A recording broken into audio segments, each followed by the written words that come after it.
घूमते रहते हैं। आज आपके गांव में प्रभु की कृपा से ये मौका मिला आपके पास आने का। समय अच्छा नहीं है, हम सभी टीवी अखबार देख रहे हैं, पढ़ रहे हैं, सुन रहे हैं कि आगे बहुत स्थिति खराब होने जा रही है। अड़ोस पड़ोस के देशों में भुखमरी फैल रही है। देखिए, खाने के एक अन्न के लिए लोग मुहताज हो रहे हैं। गुरु महाराज ने बहुत पहले कहा था कि किसी के पास कुछ नहीं रहेगा, लोगों भूखों मरने की नौबत आ जाएगी अगर हमारी बात को नहीं माना। तो बाबा जी ने क्या कहा, उनकी कौन सी बात है जो हमको मान लेनी चाहिए? उन्होंने कहा था कि घर गृहस्थी में रहना है, मेहनत और ईमानदारी से काम करना है और गलत खान पान नहीं करना है। आने वाले भयंकर समय से, आने वाली मुसीबत से अगर आपको बचना है, घर परिवार को बचाना है, गांव अड़ोस पड़ोस को बचाना है, तो आपको शाकाहारी रहना है। किसी भी जीव जंतु की हिंसा नहीं करनी है, अंडा मांस मछली नहीं खाना है। देखिए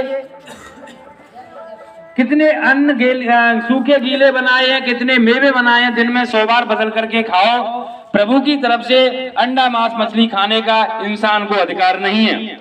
वो खाएंगे तो कहते हैं कि तिलबर मच्छी खाए के और कोट गऊ दान और काशी करबट ले बड़े निश्चय नरक निदान। मुसलमानों की कुरान में लिखा हुआ है कि आपके जिस्म के हिस्से पर, शरीर के जिस हिस्से पर शराब की एक बूंद गिर जाए, एक कतरा गिर जाए, उसे काट कर फेंक दो, उसे जिंदा जला दो, दफना दो, फिर भी गुनाह माफ नहीं होंगे। तो बताइए, महात्मा गांधी अपने देश में राम राज्य लेने के लिए प्रयास करते रहे, उनके नाम के आगे महात्मा लगे है। गुरु महाराज ने कहा था कि उनके अधूरे सपने सत्युग लाना है, इस देश और दुनिया से गलत कार्य को दूर भगाना है। उसके लिए सबको सहयोग करना पड़ेगा। अगर आप कहना नहीं मानोगे, बाबा जी का कहना है शाकाहारी रहना है, कुदरत है नाराज खड़ी, आगे तबाही बड़ी बड़ी भयंकर। देखियो, अभी छोटे कुछ दिन पहले की बात है, कोरोना एक छोटी सी बीमारी आई, हम सबको घर में बंद कर दिया। हमारा घर हमारे सामने सड़क है, ये रास्ता हमारा है, लेकिन हम निकल नहीं सकते। हमारी जेब में पैसा है, लेकिन हम बाजार नहीं जा सकते। हमारे रिश्तेदार, हमारे अड़ोसी पड़ोसी, लेकिन हम उनसे मिल नहीं सकते। घर में कैद कर दिया एक छोटी सी बीमारी ने। बाबा जी ने कहा, बाबा जय गुरुदेव जी महाराज ने देश और दुनिया को बताया कि आंधी आएगी ऐसी ऐसी बीमारियों की कि डॉक्टर अस्पताल छोड़ करके भाग जाएंगे। बताइए फिर हमारा आपका क्या होगा, कौन बचाएगा? तो बाबा जी ने कहा है कि उस नाजुक वक्त में, उस भयंकर समय में आपकी रक्षा केवल तभी होगी जब आप मेहनत ईमानदारी से काम करोगे, घर गृहस्थी में अपने में रहोगे और प्रेम करोगे एक दूसरे से। भाई भाई से प्रेम करे, पत्नी में प्रेम होना चाहिए, पिता पुत्र में प्रेम होना चाहिए। हमारे बीच से प्रेम कहाँ चला गया? रामायण खूब सुनते हैं हम लोग, कथा भागवत में खूब जाते हैं, राम जी ने तो कहीं नहीं लिखा, रामायण में तो कहीं नहीं आया कि भाई भाई के सर को फोड़ दे, कभी नहीं आता है। उसमें तो ये आता है कि एक भाई बन गया, दूसरा साथ चल दिया, उनकी घरवाली साथ चल दी, सीता माता भी। और हम लोगों का क्या हो रहा है इस समय? हमारी स्थिति क्या है? पिता पुत्र का मुंह देखना नहीं चाहता है, भाई भाई का मुंह देखना नहीं चाहता है। ये बहुत बड़े विकार हमारे घर में आ गए। बीमारियां हमारे घर के दरवाजे पर दस्तक दे रही हैं। प्रेमियों कभी भी घर में घुस सकती हैं।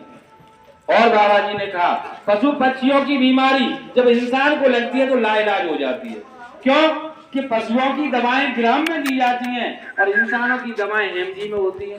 भैंस को अगर बुखार आएगा तो ग्राम में दवा दी जाएगी और इंसान को बुखार आएगा तो एमजी में दवा दी जाएगी। अगर भैंस का बुखार, गधे घोड़े की बीमारी आदमी को लग जाएगी तो दवा कहां से आएगी?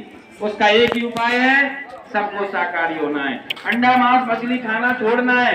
बाबा जी ने कहा कि जब आपको पता लग जाए कि ऐसा आगे होने वाला है, आप उस बुराई को छोड़ दो और सच्चाई पर आ जाओ तो आपकी रक्षा हो जाएगी।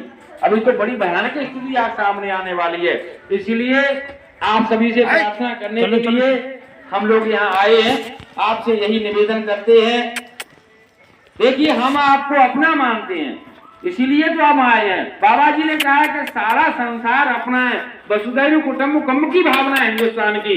तो हमें आपका दर्द है, हम आपको ये संदेश देना चाहते हैं, बताना चाहते हैं कि बाबा जी ने कहा है कि ऐसी कुदरत नंगा नाच करने वाली है, तांडव मचाने वाली है कि लोगों में त्राह मच जाएगी। भाई भाई की, अभी देखो एक उत्तराखंड में क्या हुआ था, उसका एक आदमी इंटरव्यू ले रहा था, तो मीडिया वाले से कह रहा था, मीडिया वाले ने पूछा साहब आप गए थे तो उत्तराखंड में क्या हुआ? उसने कहा कि मैं, मेरी घरवाली और बेटी और बेटा 4 लोग हम गए थे पिकनिक मनाने, छुट्टियां हो गई थी। इतने में क्या हुआ, हम सड़क पर चल रहे थे, ऊपर से पहाड़ से पत्थर लुढ़कने लगे, हम चारों जान बचाकर भागे और भी लोग भाग रहे थे। देखते देखते मेरे बेटे को एक पत्थर लपेट कर खाई में ले गया। मैं कुछ नहीं कर पाया, रुक भी नहीं पाया, क्योंकि मौत मेरे भी सामने खड़ी थी और भी पत्थर लुढ़कते हुए आ रहे थे। अब मेरा बेटा मेरी आंखों के सामने मारा गया, मैं कुछ नहीं कर पाया। अपनी घरवाली को, अपनी बेटी को लेकर के आगे बढ़ाने लगा, तो बेटी कहने लगी पिताजी वहां पर चला नहीं जा रहा है, मैं पीछे से धक्का देती हूँ, आप हाथ पकड़ लीजिए। ऐसा हमने किया, इतने में एक पत्थर और आया और पीछे से बेटी को भी लपेट करके ले गया। मैं कुछ नहीं कर पाया। कुदरत इतनी नाराज है, वो रो रो कर कहने लगा कि मेरी आंखों के सामने बेटा और बेटी चले गए, लेकिन मैं कुछ नहीं। अपने प्राणों को बचाने के लिए मैं भागता रहा। कोरोना बीमारी में भी ऐसा हुआ, भाई भाई में दूरियां आ गई, पता लग गया कि हमारे गांव में फलाने को बीमारी है, उस गली को ही बंद कर दिया। घर वाले दूर से खाना दे रहे हैं, घर नहीं जा रहे हैं। पति को अगर कोरोना हुआ है तो पत्नी पास नहीं जा रही है, बेटा पास नहीं जा रहा है, तो देखिए कितनी दूरी बना दी। ये तो एक बीमारी थी, आगे अनेक बीमारी आने वाली हैं। इसलिए हाथ जोड़ करके प्रार्थना है, मेहनत और ईमानदारी से काम करना है, घर में लड़ाई झगड़ा नहीं करना है, अड़ोसी पड़ोसियों से मिलकर रहना है, और बाबा जी का कहना है शाकाहारी रहना है। जय एक दवाई और शाकाहारी हो जाओ भाई। जय गुरुदेव। जय गुरुदेव। और अंत में बाबा जी ने ये भी कहा है कि बाबा जी की अर्जी है और आगे आपकी मर्जी है, लेकिन आप कह नहीं सकते कि हमको किसी ने बताया नहीं। आप देख लीजिए, सारी स्थिति सामने है। पाकिस्तान हम लोग भूखे मर रहे, श्रीलंका में भूखे मर रहे, यहाँ भी कुछ भी हो सकता है कभी भी।